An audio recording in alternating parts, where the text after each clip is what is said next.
So I can see this is going to be really, really challenging work, day by day, moment by moment, and it might take quite a bit of time to figure out. Because before I was talking and I was on medication and I was able to write down insights and talk about them, but this is really feeling it moment to moment and needing to talk and coach myself through this transition of sorts.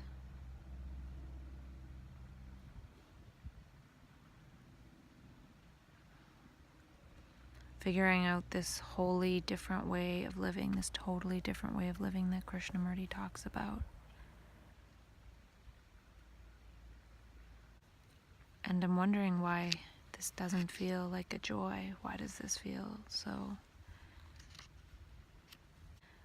I think it's the attachment. I feel like if I don't feel attached, then I won't feel love. But it's the attachment that's preventing the love.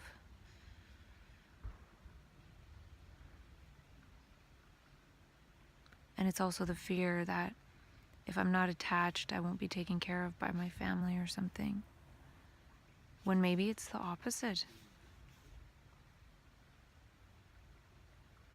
Anyways, I have a lot to talk about, so I have to keep going. I am on the email list for the Daily Stoic, and sometimes they have some interesting bits. Stoicism is... I don't know much about it, but I bought the book, The 366 Daily Meditations for the Stoic, and it said to start reading on the date that it is. So yesterday was October 7th, and it was talking about how we can die at any moment. And I think I might have been talking about that with myself. And so in reading that, I bought the embed private YouTube video extension to have unlimited embedding.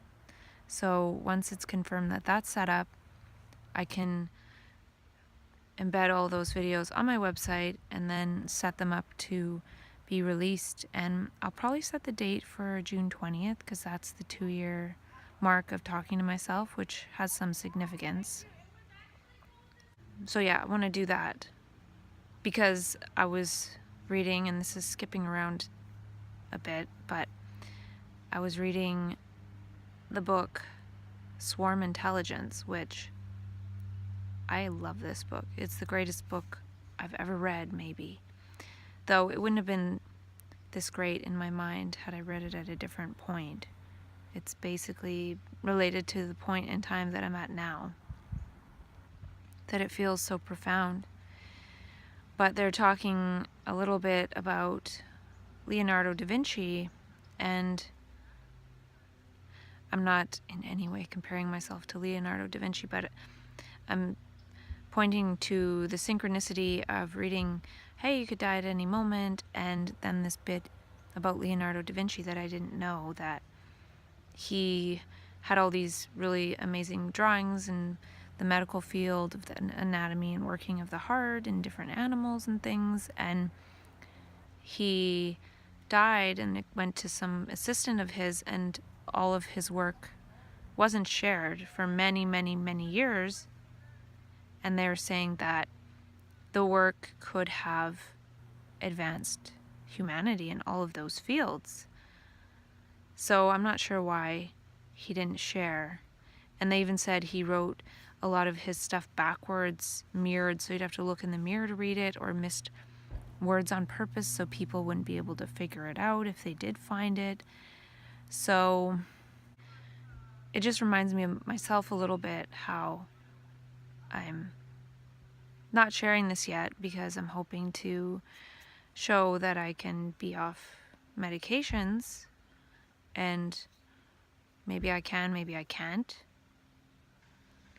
And maybe that's not the ultimate lesson at all anyway. Maybe it's medications help numb one to the sensitivity of feeling that one is the whole world. It's really painful sometimes and discontinuous and really, really, really challenging. So I'm seeing how easy it is to operate in projected patterns and feeling separate, and it's a lot easier. So I'm not sure how long I can go along with this. I remember the very first time I went along with it for 2 months before I was put in the mental health system. And I thought it was a spiritual thing, and that's one of the reasons why I didn't seek mental health help in particular, but it found me. So I don't know. I'm not sure how good it is to keep going with this sense or what. It kind of feels like I'm getting to that point where I can just sit there and say, we're killing each other with our thoughts, feelings, and actions. We're killing each other. Look what we're doing to the human brain. And it makes it very hard to function in life. So, yeah, I'm jumping all over, but that doesn't matter. But this thing about Leonardo da Vinci in this book, and this book, Swarm Intelligence, is really profound. If anyone resonates with what I'm saying, I think they might resonate with that book a lot. It is so good, and I think I might do some extrapolative writing on it. And I want to share some of it. But so anyway, back to the Stoicism. They talked about Platoism and Stoicism and skepticism. All these schisms are something, so I created the word Manichaeism. So there's another philosophy which is Manichaeism, a manic philosophy. And that's another thing it talked about in this creativity swarm intelligence book, is that it's up to the swarm to decide what memes and words and gestures are valuable. Me on my own, I have no idea, and I think that's part of why we're not figuring it out, and we're getting turned into something valuable for the psychiatric system, is because we're not able to figure it out. We get swarmed by the psychiatric system because the intelligence of this other operating system of world centricity, we're not able to figure it out. So as we're not able to figure it out, we're figured back into egocentricity, and we're put in a different caste or tribe, which is being medicated. And this could be very necessary. It's all part of it. But the thing is, we can start again and learn again from scratch. And that's part of it, is each moment is from scratch. So making it an accumulation doesn't work. And yeah, whatever, I forget what I'm saying. So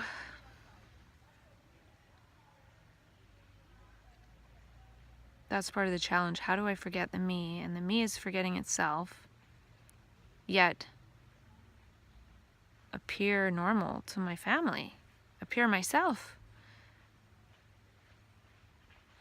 I have to appear as myself, as the me, yet it seems like it's becoming less operative, so it's stressful. So there's some kind of manic ethics on how to live. And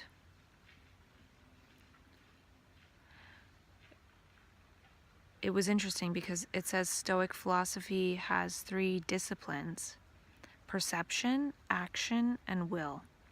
And it's interesting that there's a discipline of perception, and perception action to me is the fundamental of what map consciousness is all about.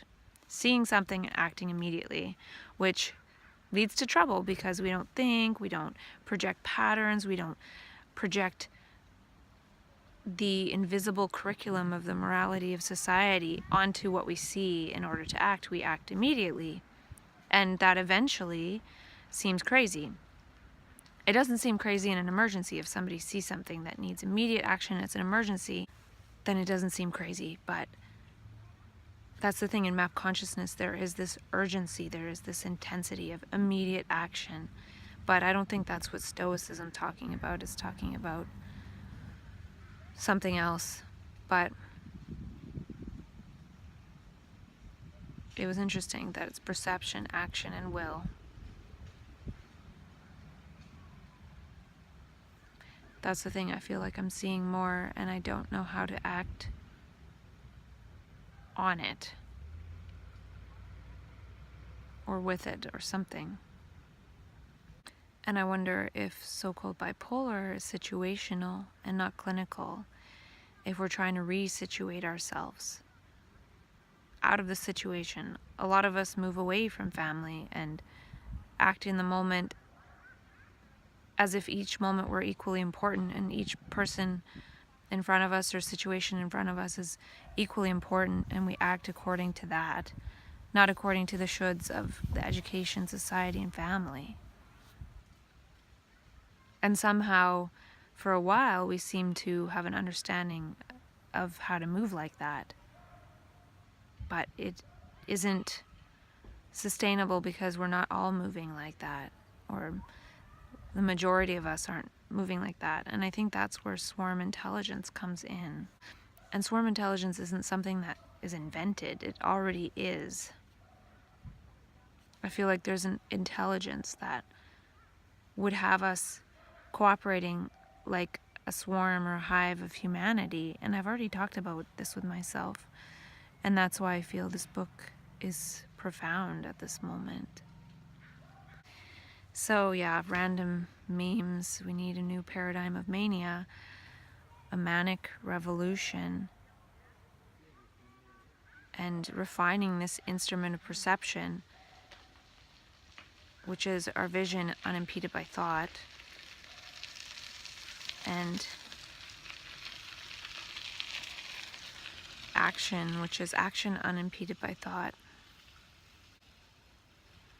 And I realized too that all this talking I've done seeds some memes out there, which the creativity book talks about, but I have no idea because it's a collective thing.